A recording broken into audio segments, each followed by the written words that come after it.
Muy bien. Pues bueno, hola, hola a todos, hola a los que están siguiendo la transmisión. La transmisión está en Twitch, entonces, eh, pues cualquier pregunta que quieran hacer, la pueden hacer a este link. Eh, este link me va a hacer llegar a mí las preguntas. Las voy a tratar de contestar en cuanto termine la plática, pero de todos modos a mí se me quedan y si hay alguna que no conteste o que no tenga tiempo de contestarla mientras estoy dando la plática, pues vaya, la contesto después, ¿no? No hay ningún problema. Pero empecemos. Eh, Secure Coding versus Hacking. Esta es una conferencia, plática, que habla un poco sobre eh, cómo es que la programación segura es importante, por qué es importante y qué cosas son las que se pueden mitigar o atacar incluso, y cómo protegernos a que nuestros desarrollos sean seguros desde su creación. Me presento, yo me llamo Rodrigo Martínez, yo soy ingeniero en cibernética y sistemas computacionales, egresado de la Universidad La Salle. Soy fundador de Ember, en donde justamente nos dedicamos al desarrollo de software, específicamente el desarrollo de software seguro. Además de eso, trabajo en Whitesuit Hacking. Whitesuit Hacking es una empresa de seguridad informática que se dedica al pentesting, auditoría y demás, y yo ahí funjo como consultor de software y además como instructor de los diferentes cursos que tiene. Justamente por esta parte en donde yo tengo un perfil de seguridad informática y un perfil de desarrollador, es que las junto para especializarme en temas de desarrollo de software seguro, lo cual es un tema muy interesante y el cual no siempre se lleva a cabo o no siempre se cumple con las cosas. Y no es un tema de mucho interés tanto en gente de desarrollo como en gente de seguridad. Pero sigue siendo un tema muy, muy importante. Pero bueno, empecemos viendo por qué el software es inseguro. O sea, simplemente qué es lo que hace que la mayoría de los sistemas que utilizamos no sean seguros. Estas son algunas razones. Son razones muy, muy simples. En un momento vamos a ver otras ya más específicas. Pero bueno, una de ellas es la falta del deseo por desarrollar de manera segura. Simplemente los desarrolladores no tienen interés en hacer las cosas seguras, en desarrollar eh, totalmente pensando en un ambiente de seguridad. La otra es una falta de responsabilidad por el mismo desarrollador. Eh, Esto puede ser tanto del desarrollador o la gente de fases de pruebas. Esto pasa muy muy seguido en las organizaciones. Otra es el uso de tecnologías inseguras, simplemente para hacer más fácil o más rápido el desarrollo. Se sabe que son inseguras, pero aún así no se modifican, no actualizan, lo que sea. No tienen entrenamiento ni capacitación suficientes. Por lo tanto, puede que ni siquiera tengan en mente o ni siquiera sepan que, eh, que las aplicaciones se pueden hacer seguras o con qué cosas o con qué estándares. Desarrollo apresurado. Esto es muy muy común.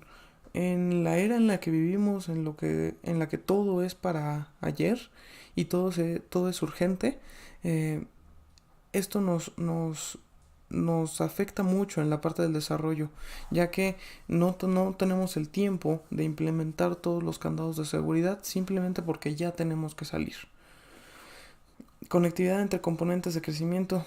Mientras más conectividad tengas para ponerlo con otros sistemas, tal vez con otro tipo de tecnologías, otros lenguajes, en otra infraestructura, eh, aquí hay un problema, porque mientras más conexiones tengamos en nuestro sistema, más frágil va a ser.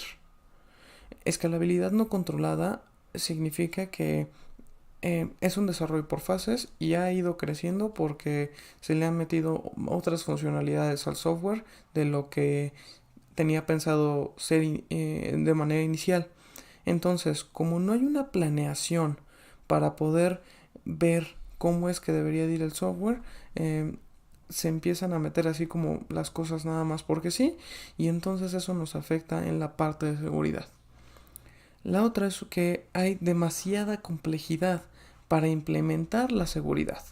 Este es un problema y eso es, por ejemplo, en instituciones financieras, en donde los sistemas están en lenguajes o en tecnologías muy antiguas. eh, lo que puede pasar es que sea más caro o más complicado implementar la seguridad a volverlo a hacer. Entonces eso se convierte en un problema muy muy grande. Entre otras razones son las que hay. Todo esto lo que causa es que genera rutas de acceso. ¿Y cómo funcionan las rutas de acceso? Primero que nada, tenemos a nuestros agentes de amenaza. Estos agentes de amenaza pueden ser hackers, malwares o algo que a nosotros nos vaya a afectar en el tema de seguridad. Estos lo que hacen es utilizar los vectores de ataque. Los vectores de ataque es por dónde puedo entrar, te analizo, busco y entonces veo que tienes una vulnerabilidad en esta parte de tu sistema. Y por lo tanto por ahí es por donde voy a hacer mi ataque. Después encuentra una de las debilidades. Las debilidades es cuando ya tienes algún problema y entonces de repente tienes tu software inseguro y encontraron que uno de los componentes que utilizas tiene problemas de seguridad y esa sería la debilidad. La debilidad y las vulnerabilidades no son iguales. Ahorita vamos a hablar un poco de eso. Por lo tanto, encuentran la debilidad, la rompen y pasan tus controles de seguridad. Los controles de seguridad pueden ser muy variados, no necesariamente tienen que ser un protocolo o un estándar o algo parecido, pero sí se pueden implementar controles de seguridad y eso es lo que lograrían pasar una vez que encuentren tu debilidad. Esto, a final de cuentas, llega a ser un impacto técnico, que es esta parte de aquí. El impacto técnico es que en la parte informática, ¿en qué te pegó? Si te pegó en que te sacaron los datos de la base de datos, en que encontraron que tienes una vulnerabilidad de XSS, entre otras cosas, pero solamente técnico. Todavía no vemos cuáles son las implicaciones. Eso se ve en impacto al negocio. El impacto al negocio es específico para cada organización, ya que se tiene que ver cómo es que afecta lo que nos pasó. Si por ejemplo sacaron los datos de la base y están ahí todos los usuarios, los nombres de usuarios y contactos, y era la base de datos de los clientes, pues entonces puede ser un impacto al negocio muy grande. Pero qué tal que sacaron documentos públicos y que la gente conoce, pues no sería tan fuerte ese impacto, aunque igualmente seguiría siendo un problema. ¿Y por qué es preocupante la parte de seguridad?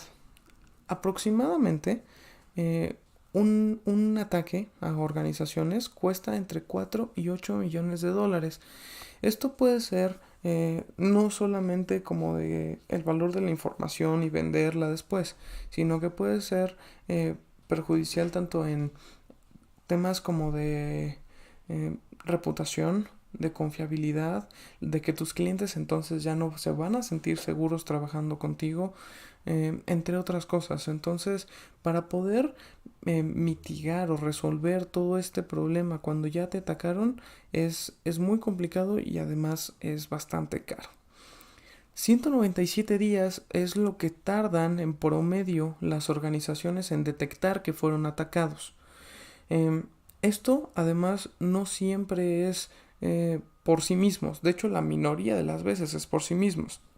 Generalmente se dan cuenta porque una organización externa les está haciendo una auditoría, un pentest o simplemente una revisión y les dicen como de, oye, mira, es que fuiste atacado y esto fue lo que te robaron, pero no te habías dado cuenta.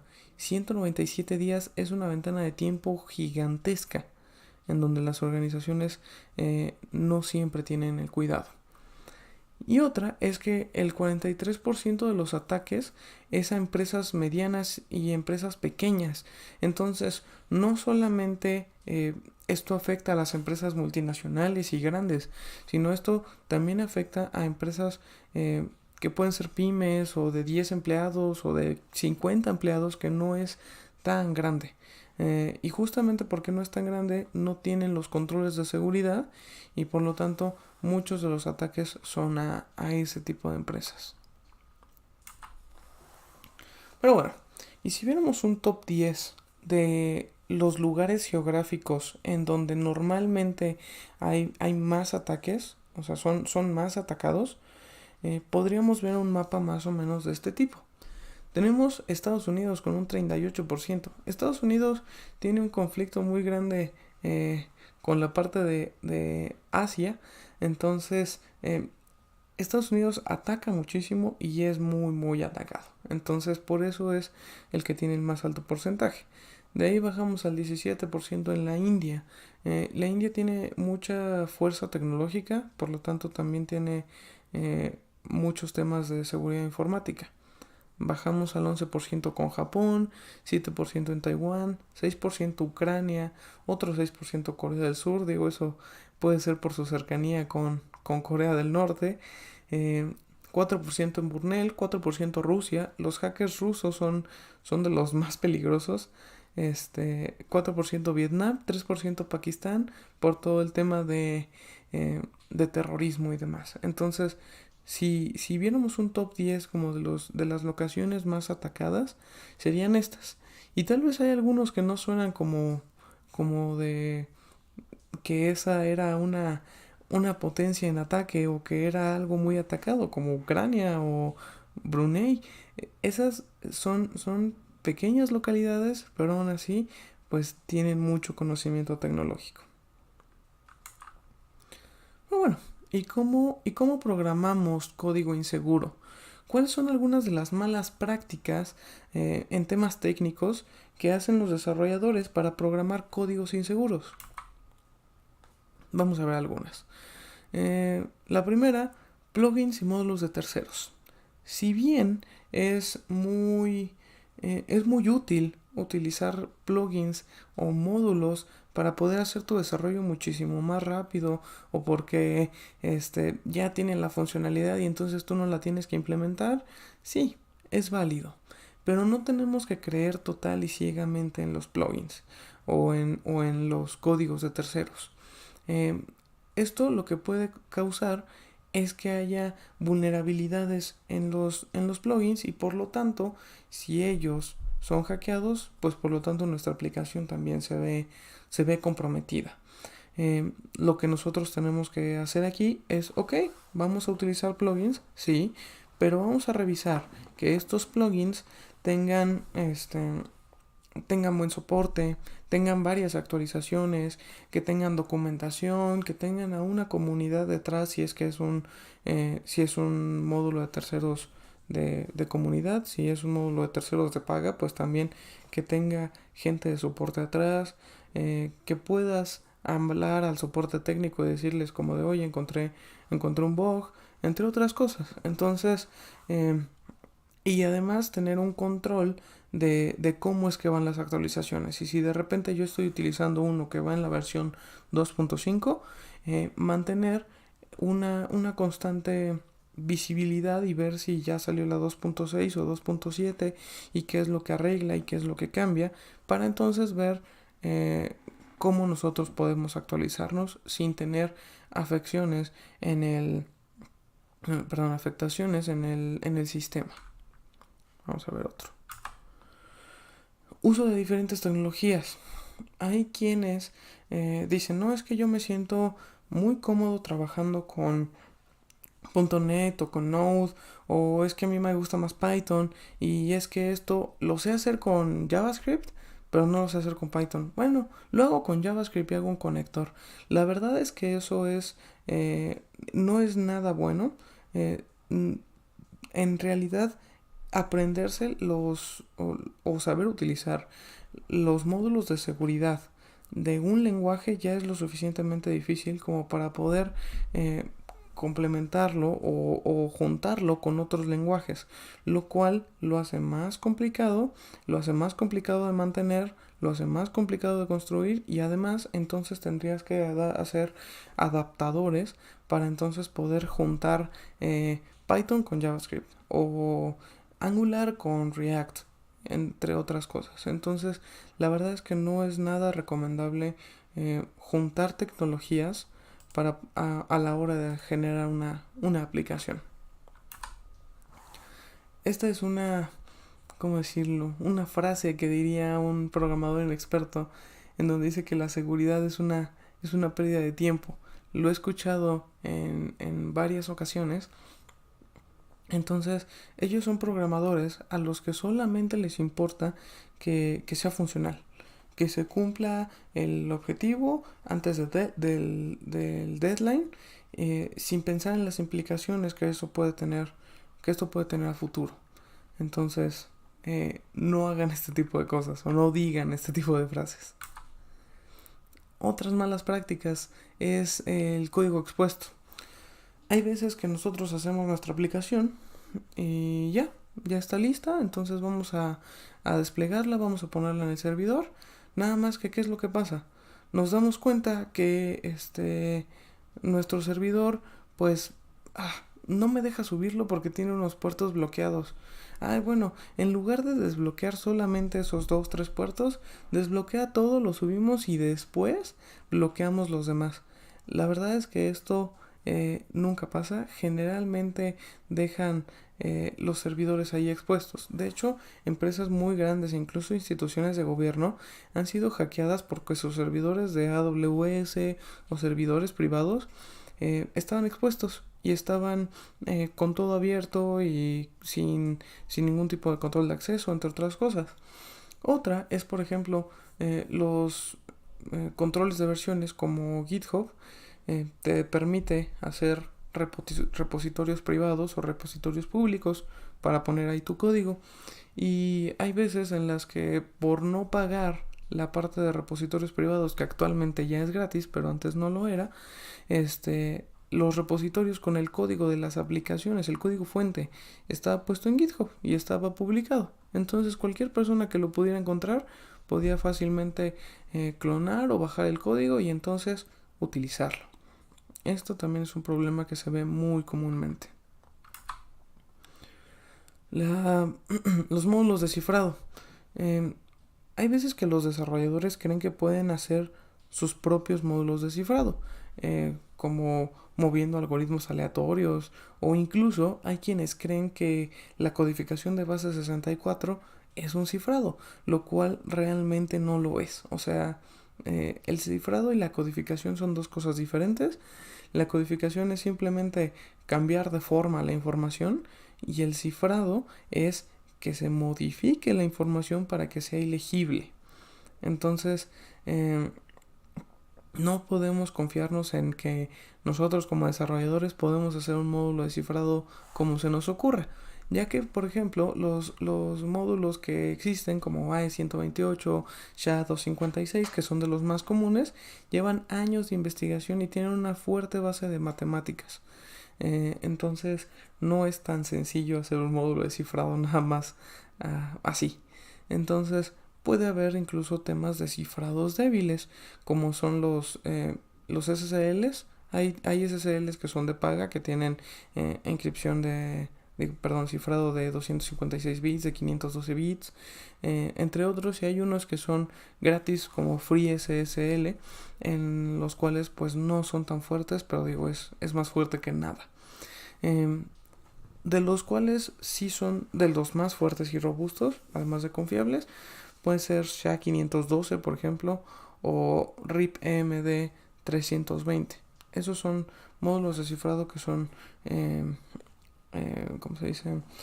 Que se pueden regresar y entonces esos son muy muy buenos. Autenticación.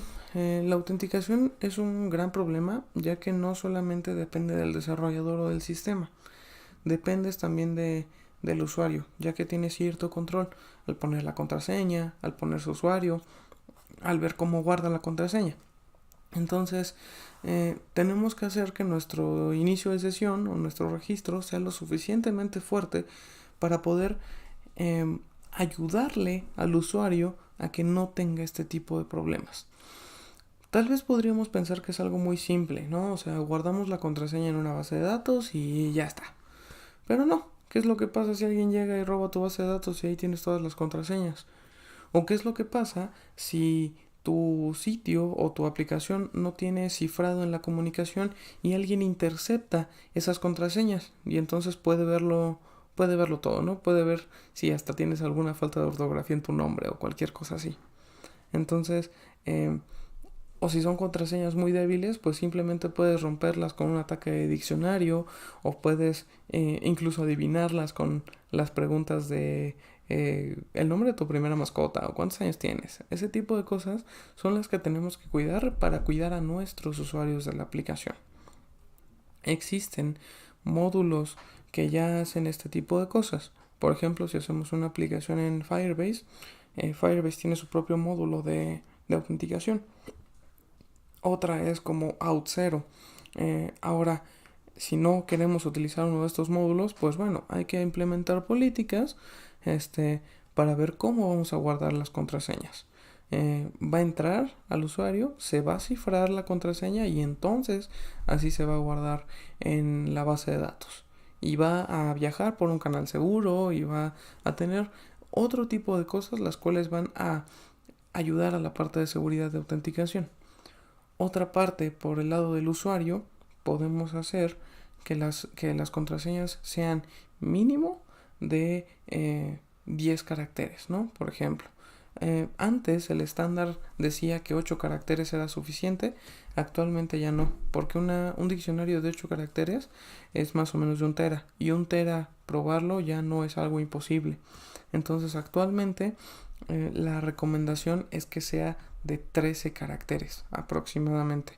Esto lo que hace es darnos un mayor rango de contraseñas, y eso ya un diccionario de ese tamaño se está alrededor de los exabytes. Entonces ya es muchísimo más complicado hacer este tipo de cosas. Tenemos una pregunta. ¿Cómo validar desde Amazon el ataque? Puede ser un poco más específico. No entiendo validar qué tipo de ataque. Pero bueno, mientras continuemos. La validación es para los perdedores. Esto lo dice otro programador inexperto, en donde dice como de no, seguramente los usuarios van a poner bien sus contraseñas y seguramente van a poner solamente lo que yo les pido. La verdad es que no. Nosotros tenemos que programar a prueba de cualquier cosa. En este caso, tenemos que programar a prueba de que si le estás pidiendo edad y mete una palabra. Ese tipo de cosas son las que nosotros tenemos que tener el control, ya que nosotros podemos configurarlo. Justamente la validación de entradas es un campo que nos va a ayudar a mitigar muchos ataques muy fuertes. La validación de entradas no nada más es ver si es un número o si es una letra o ese tipo de cosas. La validación de entradas nos va a ayudar a protegernos contra ataques como SQL injection, cross-site scripting, entre otros, ¿no? Entonces, por ejemplo, si tiene que meter un correo, pues tiene que meter palabra, un arroba y un punto, porque es algo arroba punto lo que sea punto com o punto mx o lo que sea, ¿no? Entonces, en ese tipo de validaciones son las que nos van a ayudar para entonces poder manejar otras cosas. Y las validaciones no necesariamente tienen que ser directamente en las entradas. Puedes manejar cosas como APIs, en donde si, por ejemplo, estás metiendo datos a la base de datos o vas a consultar porque es un login, entonces checas usuario y contraseña. Y entonces mandas el usuario, pero no lo mandas directo a la base de datos. Lo mandas a un API, que es un intermediario, y este intermediario lo que va a hacer es consultar a la base de datos, y en caso de que la base le arroje un error, el API lo que va a hacer es hacer un manejo de errores, lo cual en lugar de decirte, ah, sí, tienes un error de base de datos, simplemente te va a decir usuario inválido o algo parecido. Entonces, ese tipo de cosas son las que nos van a ayudar justo para evitar ataques de este tipo. Autorización. La autorización tiene varias razones por la que puede ser vulnerada. Y esto es por varias razones. Incluso existen algunas personas que creen que autorización y autenticación es lo mismo. Si bien van muy de la mano, muy ligados, la parte de autorización son los permisos o los privilegios que tiene el usuario, y la autenticación es poder interactuar con la plataforma. Entonces, entras con tu usuario y contraseña y digamos que eres un usuario editor, pero encuentras y te das cuenta que simplemente eres un usuario editor porque tiene un campo que dice que Rodrigo Martínez es editor, pero ves que lo puedes modificar. Lo modificas y le pones admin o administrador, y entonces de repente y de la nada ya tienes otro tipo de privilegios. Ya puedes hacer otras cosas con la aplicación, ya puedes moverte de aquí para allá, y de repente ves que puedes dar de baja usuarios o puedes entrar a datos confidenciales. Ese tipo de cosas se le llama elevación de privilegios, y esto nos puede afectar mucho tanto en sistemas web, aplicaciones, como también pasa mucho en computadoras. O sea, cuando alguien hackea a otra persona y tiene control de la máquina. Entonces empieza a correr cosas como modo administrador, y pues vaya, simplemente es un problema. Políticas. Las políticas de seguridad son las que nos sirven para prevenir y proteger nuestra infraestructura, nuestra aplicación, nuestra misma información. Y entonces estas son las que se tienen que poner y seguir para que entonces no solamente en la parte del desarrollo, sino en todo el movimiento de la organización funcione de manera segura. Un problema dentro de las políticas es que no sean lo suficientemente claras, y entonces la gente no entiende qué es lo que tiene que hacer y por lo tanto hace lo que se le da la gana o hace cosas que no debería de hacer. No están bien definidas, y entonces dejas mucho a la interpretación, o son políticas muy generales que dicen como de no entrar a la cafetería y ya, ¿no? O sea, pero no pones un horario o no pones a qué parte de la cafetería o cosas de ese estilo. Pueden quedar mucho a la interpretación.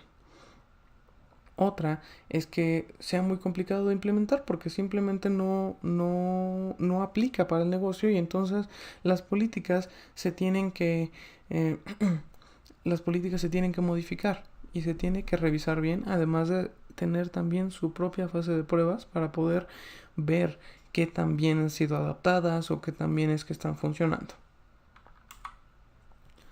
La documentación. A nadie le gusta documentar. Es algo muy tedioso, ya lo sé, pero es algo muy útil. Para la parte de mantenimiento, esto es lo que nos va a ayudar muchísimo, porque lo que vas a poder ir viendo conforme estás manteniendo el sistema o conforme estás haciendo algún tipo de modificación, pues todo lo vas a encontrar aquí en la documentación. La documentación es la que te va a ayudar a hacer esa guía. ¿Qué es lo que pasa también? Hay mucha gente que trabaja para una empresa y entonces desarrolla un sistema, no lo documentó, se fue de la empresa por cualquier razón, y entonces la siguiente persona que llega a tratar de seguir manteniendo ese sistema o esa aplicación o ese código o lo que sea, no lo puede ver o no lo entiende porque simplemente no hay documentación o no hay nada que me diga cómo hacerlo. Entonces, pues vaya, esto también se convierte en un problema. Esta es otra de las frases. Si el equipo de seguridad no me lo prueba, entonces no voy a hacer nada. Hay muchos que dicen hasta no ver, no creer. Y entonces, si no me muestran que mi aplicación ha sido vulnerada o que si no me muestran que mi aplicación tiene algún bug, yo no voy a mover una línea de código. Esto es un problema muy grande porque hay muchas veces en que las empresas sí tienen desarrolladores, pero no tienen una fase de pruebas. Y entonces, por lo tanto, hay ahí ciertos temas que no se terminan de revisar. Justo por eso, la fase de pruebas es algo muy muy importante en el ciclo de vida de los desarrollos de software. Esto es porque esta fase de pruebas nos va a ayudar a encontrar si de repente se nos pasó algo, si viste que hay algún tipo de problema en el software, como de que no está validando las entradas o algo parecido, pues la fase de pruebas es la que nos va a ayudar a ese tipo de cosas. Existen equipos completos en organizaciones un poco más grandes, pero también de manera externa. Existen equipos completos que también son llamados QA, que se dedican a ver la calidad y hacer fases de pruebas en las aplicaciones. Las fases de pruebas pueden ser de varias cosas. Pueden ser pruebas funcionales, pueden ser pruebas de diseño, pueden ser pruebas de seguridad. Incluso las pruebas de pen testing se le pueden hacer directamente a las aplicaciones para poder analizar y estudiar el código y su funcionamiento. Pero bueno, ¿quiénes son los que regulan la programación segura? La programación segura no es porque a mí se me ocurrió o porque algún programador dijo, sí, esto es desarrollo seguro. No. La programación segura tiene estándares. Tiene estándares de distintas organizaciones, las cuales nos dicen cómo deberíamos de programar. Primero que nada está OWASP, Open Web Application Security Project. OWASP es una organización abierta con muchísima información de temas de seguridad, tanto de seguridad como ofensiva, como defensiva, como de la parte de desarrollo, un poco más especializada hacia desarrollo web, pero vaya, tiene muchísimas herramientas. Incluso tiene herramientas de análisis de código y de análisis de vulnerabilidades. Es muy muy grande la organización y está compuesta tanto por empresas como por particulares. De hecho, yo soy un miembro activo de la parte de OWASP en Ciudad de México. Entonces somos un grupo de personas que nos dedicamos justo a la parte de seguridad. SANS es Sysadmin Audit Networking and Security Institute. Esta es una organización muy grande que ofrece entrenamientos de seguridad, pero también ha aportado a la industria con muchos estándares y buenas prácticas para hacer. ISO, que es International Organization for Standardization, tiene el ISO 27001, que es específicamente hacia la parte de seguridad informática y tiene todo lo que tiene que ver con el anexo 14, es toda la parte de desarrollo de software. PCI es Payment Card Industry. Esta es una organización que regula los estándares para el uso de tarjetas para pagos electrónicos, para pagos online, entre otro tipo de cosas. Entonces, está conformada por diferentes organizaciones de tarjetas de crédito. NIST es el National Institute of Standards and Technology y esta es una organización que tiene estándares en general de muchos temas de tecnología, pero de temas de seguridad tiene de los más amplios y tiene muchos sobre código seguro, sobre programación segura. ISC al cuadrado es International Information Systems Security Certification Consortium y esto es una organización que se dedica totalmente al entrenamiento y la capacitación, además de que cuenta con diferentes certificaciones de seguridad, tanto en auditoría como pentesting, como desarrollo de software seguro, en lenguajes muy específicos como Java y C++. Entonces, también aporta justo a esta parte del desarrollo de software. Pero bueno, ¿y cuáles son las reglas? ¿Qué son las cosas que tenemos nosotros que seguir para poder desarrollar seguro? Estas son algunas, hay muchísimas más, o sea, hay guidelines completas, hay documentación específica para cada lenguaje que utilicemos. Vaya, hay de muchas maneras de cómo podemos hacerlo. Por ejemplo, tenemos el top 10 de OWASP. El top 10 es el top 10 de vulnerabilidades. Estos están enfocados hacia aplicaciones web y son recopiladas gracias a la colaboración de muchas empresas que brindan sus datos para poder decir y hacer un promedio de cuáles son el top 10 de vulnerabilidades.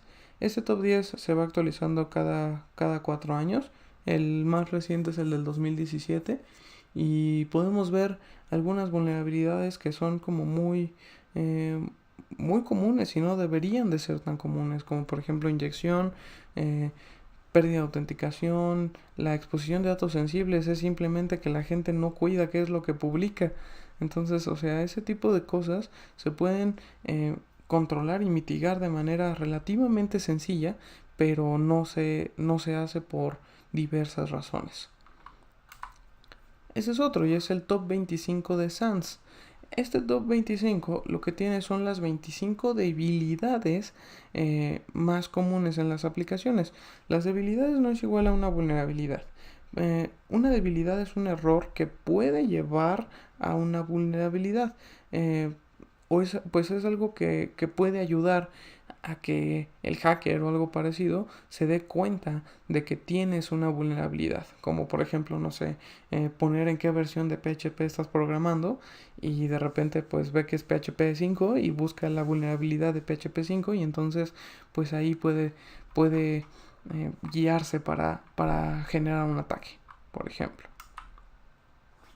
El ISO 27001 en el anexo 14 es específicamente sobre adquisición, desarrollo y mantenimiento de sistemas.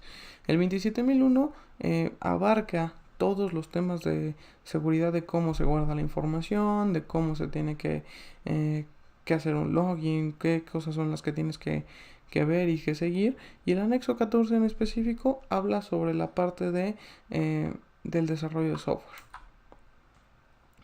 PCI es Security Standards Council. Esto es la organización que les decía sobre los pagos en línea y el uso de tarjetas.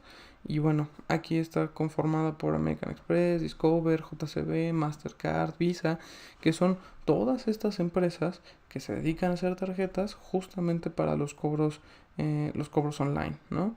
Este tipo de estándares lo sigue, por ejemplo, PayPal, Stripe, que son organizaciones muy grandes que nos ayudan a nosotros como desarrolladores para poder implementar esta parte de pagos. Ahora, ¿cómo sé si mi desarrollo es seguro? Ok, ya estoy programando de todos modos y ahora yo quiero ver si lo que estoy haciendo está bien. Puedes utilizar un analizador de vulnerabilidades. Estos son algunos ejemplos. Los primeros, los dos de arriba, Nessus y Acunetics, son analizadores de paga. Y el de abajo es OWASP SAP. Es una herramienta justamente de OWASP, de la organización, y esa es gratuita. Entonces, lo que nos dejan saber estos analizadores de vulnerabilidades es qué cosas tiene nuestra aplicación y justamente cuáles son como las cosas que tendríamos que arreglar, ¿no? Entonces, si de repente corres Nessus hacia una de las aplicaciones que tienes, pues te vas a dar cuenta de las cosas que tienes expuestas. Por ejemplo, si tienes un header que no pusiste y eso te puede afectar para que te hagan un XSS, bueno, eso ya te diste cuenta y entonces lo puedes arreglar. Además de que los analizadores de vulnerabilidades nos van a dar recomendaciones de qué son las cosas que podemos hacer para poder mitigar esas vulnerabilidades. Incluso te dan referencias y más información para ver cómo controlarlo. Esta es otra, que son analizadores de código. Los analizadores de código también buscan vulnerabilidades, pero no directamente en la aplicación. Lo que hacen esto es revisar tu código, tu código fuente y lo que van a ver son cosas como irregularidades o problemas que no puedas ver tú a simple vista, incluso algunos que son como medio truculentos.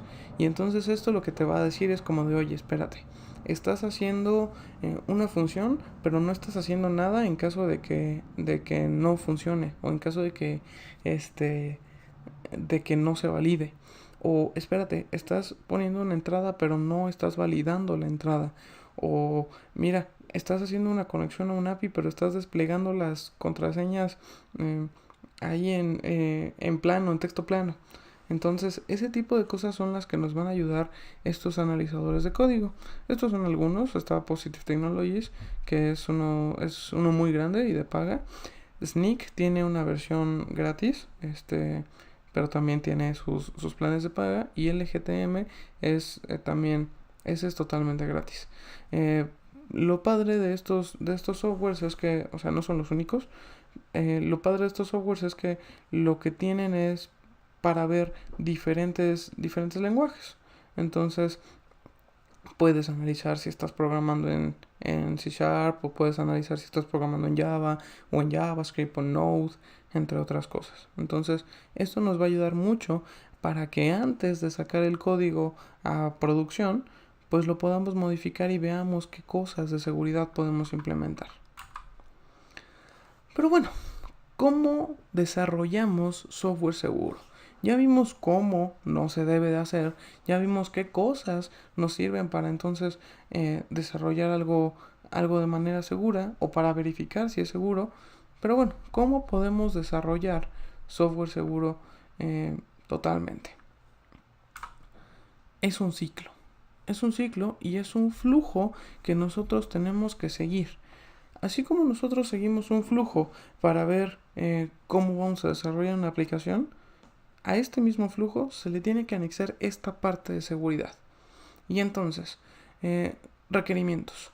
Tenemos que nosotros, además de ver los requerimientos de funcionalidad y qué es lo que quieren que haga la aplicación, tenemos que ver los requerimientos de seguridad, como por ejemplo, ver que se cumplan las políticas de la empresa o ver si pues vaya, que no esté como en un servidor expuesto o que no cualquier persona pueda entrar, sino que tenga que tener algún tipo de sesión o cosas de ese estilo. Son las cosas que nosotros tenemos que preguntar justo en los requerimientos. Después nos pasamos al diseño. Una vez que ya tenemos las cosas que nosotros tenemos que saber o nosotros tenemos que programar, entonces vamos a diseñar. ¿Qué cosas? Vamos a diseñar con qué lenguaje vamos a programar, qué tipo de programación vamos a utilizar, qué estándares vamos a utilizar dependiendo de la aplicación y dependiendo del lenguaje y dependiendo de todo eso. En dónde va a estar montado y cómo va a estar esa arquitectura de seguridad justamente para la aplicación. Y entonces decir, ok, bueno, la arquitectura va a estar montada en la nube, ¿va? Pero vamos a poder acceder a esa nube solo a través de una VPN que está en el sitio. O ese tipo de cosas son las que nosotros podemos hacer en el diseño. Después nos pasamos ahora sí a desarrollar. Una vez que nosotros ya tenemos lista todo nuestro diseño y cómo lo vamos a hacer y qué es lo que vamos a hacer, bueno, entonces es muchísimo más fácil y mucho más sencillo hacer el desarrollo. Aquí es ahora sí cuando aplicamos los estándares de código seguro, aquí es cuando utilizamos los frameworks y las paradigmas para ver cómo vamos a programar y además del uso de las mejores prácticas, ¿no? Después de ahí ya terminamos de programar nuestra aplicación o ciertos módulos de la aplicación y nos pasamos a la fase de pruebas. Esta fase de pruebas es tanto para ver la funcionalidad, ¿sí? Pero también para ver una revisión del código, para ver que sí esté bien, y una revisión de vulnerabilidades, para ver que todo esté correcto. Esto es un círculo y entonces desarrollas, pruebas y si hay algún problema regresas a desarrollo. Pruebas, si hay algún problema regresas a desarrollo. Pruebas, ya no hay ningún problema, entonces ya puedes pasar. Entonces aquí es un ciclo iterativo. Una vez que ya pasaste todas las pruebas y entonces tu aplicación está correcta, pasas al deployment. El deployment o despliegue es cuando entonces ya la aplicación va a estar pública. Esta aplicación lo que va a... Bueno, perdón, esta parte del despliegue, lo que tenemos que nosotros revisar es, ok, lo voy a subir a un servidor en AWS. Bueno, ya está en AWS y entonces, ¿qué cosas tiene abiertas o qué cosas necesito yo que mi servidor tenga abiertas para que la gente pueda verlo? Ah, pues nada más el puerto 80. Ok, entonces todos los demás puertos los cierro. Ok, y bueno, si es una API, por ejemplo, esta API, ¿por quién va a poder ser consultada? ¿Por quien sea? Sí, no, normalmente no. Solamente quiero que la consulte este dominio o solamente quiero que la consulte este dispositivo. Eso también lo podemos hacer en la parte del despliegue. Finalmente, ya la aplicación está corriendo, pero tenemos la fase de mantenimiento. Esta fase de mantenimiento lo que va a estar pendiente es de que las versiones están actualizadas, que de repente pues si tiene alguna nueva versión el plugin que estamos utilizando, pues lo metas. Si ves que hay algún problema con el sistema operativo en donde está el servidor, pues actualízalo o ve qué controles puedes hacer. Entonces, esta parte de mantenimiento también es un círculo y tenemos que estar pendiente de todo lo que está haciendo nuestro sistema. Hay empresas que lo que hacen es tener un plan y decir, ok, una vez al mes voy a checar en qué versión estoy y en qué versión van los sistemas. Ah, bueno, ya vi que se actualizó. Entonces yo también tengo que actualizar. ¿Okay? Entonces ese tipo de cosas son las que nosotros tenemos que revisar. Otra cosa aquí es mantenerse al tanto y mantenerse al día para que si de repente pues entra una actualización que tiene temas de seguridad, pues no esperarnos hasta el día que tenemos que actualizar, ¿no? Sino meterlo de una sola vez para que no dejemos esa ventana de tiempo. Pero bueno, en conclusión, si alguien me preguntara cómo definiría el desarrollo de software seguro, yo diría que el desarrollo de software seguro es un proceso integral de personas, equipos y técnicas enfocados a la protección de nuestras aplicaciones desde su creación. Code Safe, Think Security. Estas son la página de internet, tanto la de Ember como de Whitehat Hacking. Este es mi correo por si tienen cualquier pregunta a futuro. Este es el LinkedIn de la empresa. Y ahora sí vamos a contestar las preguntas. Y aquí están. Y entonces tenemos a Hacking Security que nos pregunta que si tienes una aplicación y la distribuyes, ¿cómo puedes ver los intentos fallidos o algo así como API Gateway? Bueno, lo que les mencionaba, puedes checar tus aplicaciones con este tipo de herramientas que son los analizadores de vulnerabilidades. Nessus y Acunetics, por ejemplo, te dan un free trial de una semana y WhatsApp es gratis totalmente. Entonces, con eso puedes ver si tienes algún tipo de problema. También tengo conciencia que en AWS en específico puedes levantar algunos servicios para poder ver si la aplicación está como teniendo mucho flujo o ese tipo de cosas para poder pues cerrar el tráfico o bloquear el tráfico. Anónimo pregunta, tengo mucha teoría de hacking ético y cursos. Mi pregunta es, ¿en qué empresa puedo empezar a trabajar para adquirir práctica? Hay muchas empresas de seguridad informática que se dedican a la práctica. Whitehat Hacking, por ejemplo, es una de ellas que hace poco estaba buscando justamente gente de hacking ético para poder hacer pruebas de penetración, entre otras cosas. Entonces, Whitehat es una de las opciones, pero también existen otras mucho más grandes, ¿no? Que son consultoras internacionales como Deloitte, KPMG,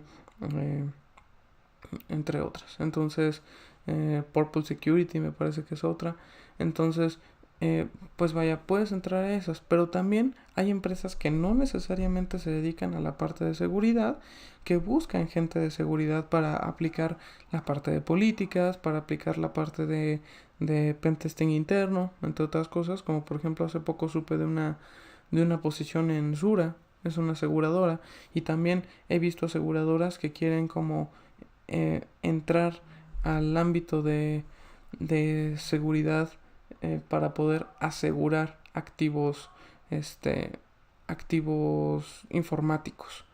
Si les puedo compartir la presentación, voy a subir este video también a mi canal de YouTube y bueno, lo voy a compartir con Whitewood justamente para que lo tengan con toda la explicación y no se queden simplemente con la presentación.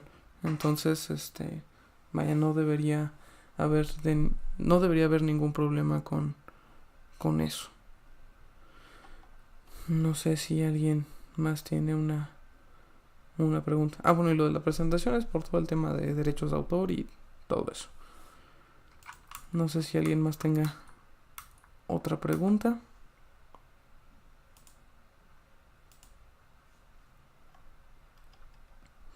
Este es el link, por si alguien más tiene preguntas sobre la parte de desarrollo, sobre la parte de seguridad, sobre qué es lo que hacemos en Ember o en Whitewood.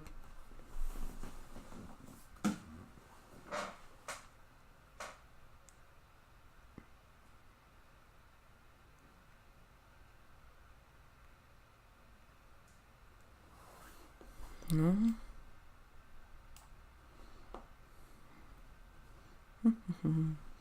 Digo, es una sesión de 1 hora, entonces todavía nos quedan 8 minutos. También me gustaría saber qué les pareció, si les gustó. ¿Cuál sería el costo para realizar un análisis de código y de vulnerabilidades? ¿Nos podría decir un aproximado? Realmente esto depende de las líneas de código que se tengan que analizar.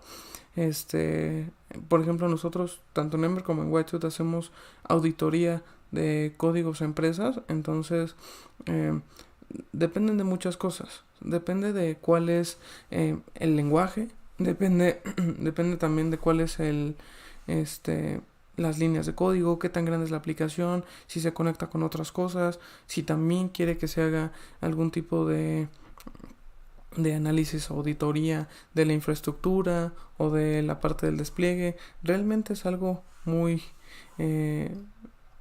muy ambiguo o muy extenso. ¿Qué opinas de Imperva? TotalSec, ¿lo recomiendas? A TotalSec lo conocí hace poco en un evento de seguridad informática aquí en Ciudad de México. Bueno, yo soy de Ciudad de México, que se llamó InfoSecurity. Es un evento muy bueno, muy padre, la verdad. Y a TotalSec nada más lo conocí, o sea, nunca he trabajado con ellos, ni he tenido una experiencia, entonces no puedo decir nada malo de ellos. Lo que sí es que tienen muchos controles, o sea, eso sí puedo notar.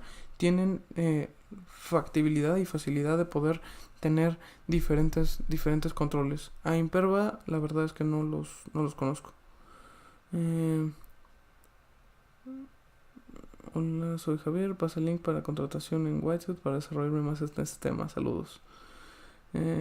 Ok. Ya me acordé de ti, Javier. Yo te di el ghost. Pasa el link para la contratación. Déjalo, busco y se los hacemos llegar. De hecho, creo que estaba publicado en la página de Facebook de Whitewood y también está en el grupo de Telegram, me parece. ¿Cuál es la metodología para el análisis de riesgos dependiendo del software a desarrollar? La metodología es de hecho esta. Entonces, o sea, así tú puedes incluso ir viendo cómo mitigar los riesgos desde los requerimientos y el diseño.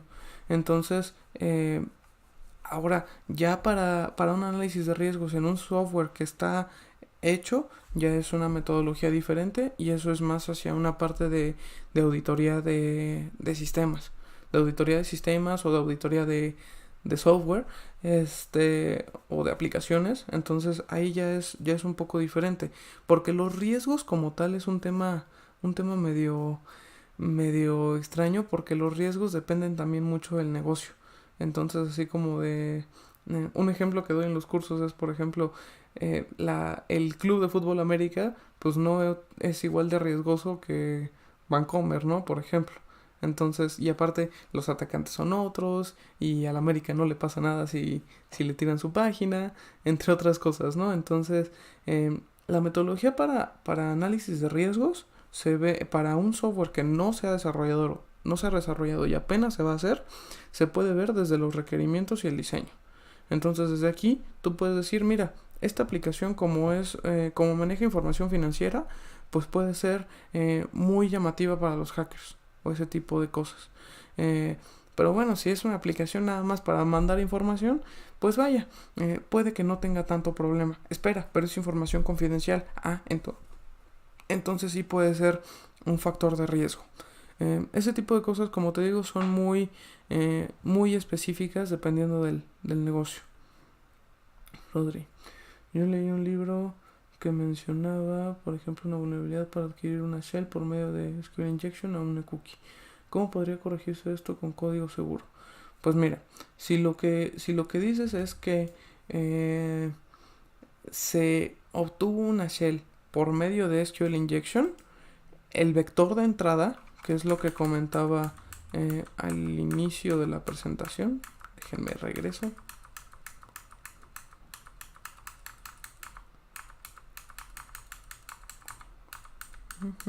Aquí está.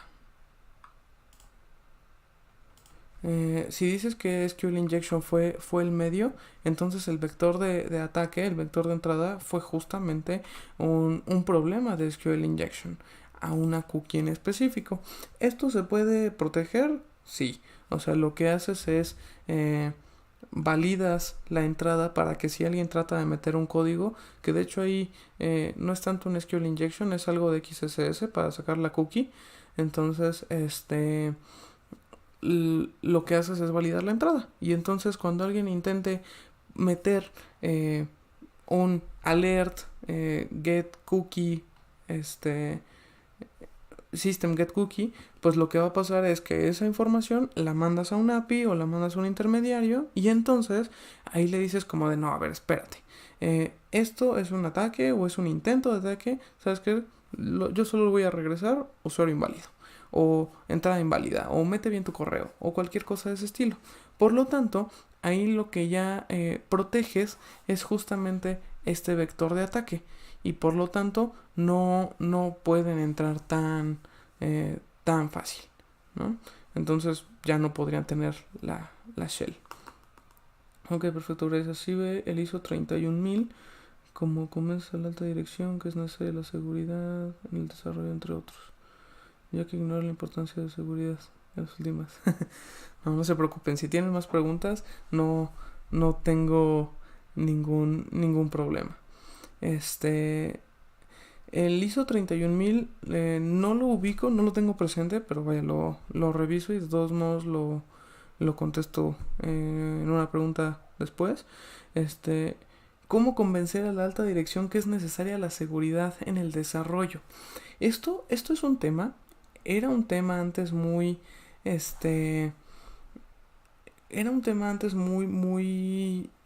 difícil de tocar con ellos, ya que pues no siempre se quiere invertir en tecnología y menos en seguridad, porque muchas veces lo ven como un gasto en lugar de una inversión como tal. Entonces, yo los he logrado convencer dándoles ejemplos de sus industrias. Por ejemplo, con una constructora, pues en lugar de decirle, a ver, si yo te pido que me hagas un edificio, pero yo lo quiero en una semana, o yo lo quiero en semana y media, o en un mes, ponle, porque me estoy viendo buena onda. ¿Tú qué me vas a decir? No, pues es que cómo te voy a poner un edificio en un mes, y aparte tengo que ver que todas las estructuras y las columnas estén bien, y le voy a decir, bueno, pues es lo mismo con tu aplicación. Yo tengo que ver que la estructura y la infraestructura misma aplicación y de todo cómo funciona, tiene que estar seguro y tiene que estar fuerte. Entonces, digo, eso fue un ejemplo con una constructora, pero pues así puedes encontrar ejemplos con prácticamente cualquier tipo de industria. Eso es lo que me ha ayudado a mí a convencer a las altas direcciones. Además de que también ya no es tan, como tan underground este tema de seguridad, y por lo tanto ya los directivos pues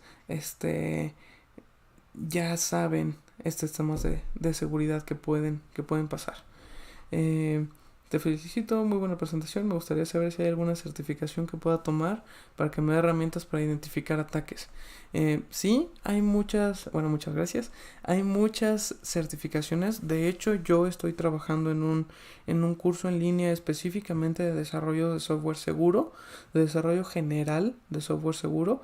No solamente como de que en Java o en JavaScript o esas que son como las que comúnmente hay, sino que yo doy best practices generales, qué estándares y qué guidelines y dónde están los recursos para poder encontrarlos. Entonces, digo, yo estoy preparando eso. Pero también existen otras certificaciones, como las que les mencioné de ISC, también está Easy Council, entre otras escuelas de seguridad. En White Suit Hacking, por ejemplo, nosotros nos dedicamos a la capacitación y de hecho tenemos pues varias certificaciones, ¿no? O sea, tenemos una que es el Ghost, que es justamente la certificación de seguridad ofensiva. También está la de seguridad en Android, que es cómo vulnerar dispositivos Android, y cómo vulnerar con dispositivos Android. Entonces, también tenemos esa parte. Y les digo, yo estoy haciendo mi propio curso sobre temas de desarrollo seguro. Saludos, llegué tarde, se escucha interesante. ¿Cuánto tiempo recomiendas para practicar y cómo? Entonces, no te preocupes si llegaste tarde. Este video de todos modos lo voy a subir. Entonces ahí vas a poder ver toda la charla sin ningún problema. ¿Cuánto tiempo recomiendo para practicar? Eso es algo complicado, ya que pues el mayor tiempo que puedas es lo mejor que vas a poder aprender más cosas. ¿Cómo recomiendo practicar? Literalmente tienes que programar para poder ver cuáles son los errores y para poder ver cómo mitigarlos. Yo, por ejemplo, trato de practicar un par de horas al día, leo artículos de seguridad, leo cuáles son los últimos ataques, las últimas vulnerabilidades. Entonces, sigo a todos estos grupos. Por ejemplo, Whiteside tiene su propio blog, Ember también comparte contenido. Entonces, nos pueden ir siguiendo, nos pueden ir encontrando, y pues vaya, ahí va a estar toda mucha información. Perfecto, muchas gracias, espero tomar los demás cursos. Entonces, pues sí, esta es la página de Ember, por ejemplo, ember.com.mx. Este es el LinkedIn de Ember. Aquí compartimos diferente información, artículos, algunas cosas. Igualmente en la página de Facebook es @emberdev. Whitesuit Hacking, esta es la página de Facebook de Whitesuit. Aquí se comparte también muchísimo contenido. Está el libro de Whitesuit Hacking, de Hackers Whitebook. Es un libro de seguridad ofensiva, también bastante bueno. Y Whitesuit Hacking tiene su propio blog. Bueno, estas son fotos de las capacitaciones. Ahí. Ya está el curso en línea de Ghost. Y está el blog de Whitesuit Hacking, en el cual también hay mucho contenido. También a veces yo colaboro, subiendo algunos artículos escritos por mí. Pero vaya, en todas estas fuentes, que son nuestras fuentes, vas a poder encontrar contenido de seguridad, tanto como de desarrollo de software seguro. Ahí creo que se preguntas. Continuar con la sesión. Y hay mucho contenido. Pero bueno, ya nos pasamos 5 minutos. Espero que les haya gustado mucho esta transmisión. Trataremos de hacer más seguido algunas como estas en diferentes temas, no solamente de desarrollo, sino también por la parte de seguridad o por nuevas tecnologías, entre otras. Entonces, solamente esperen. Este video va a estar puesto en YouTube también, posiblemente en Facebook, entre otros lados, para que quien llegó tarde o que no lo vio completo, pues vaya, no tenga ningún problema y pueda verlo. Entonces, muchísimas gracias por acompañarnos y nos vemos en la próxima.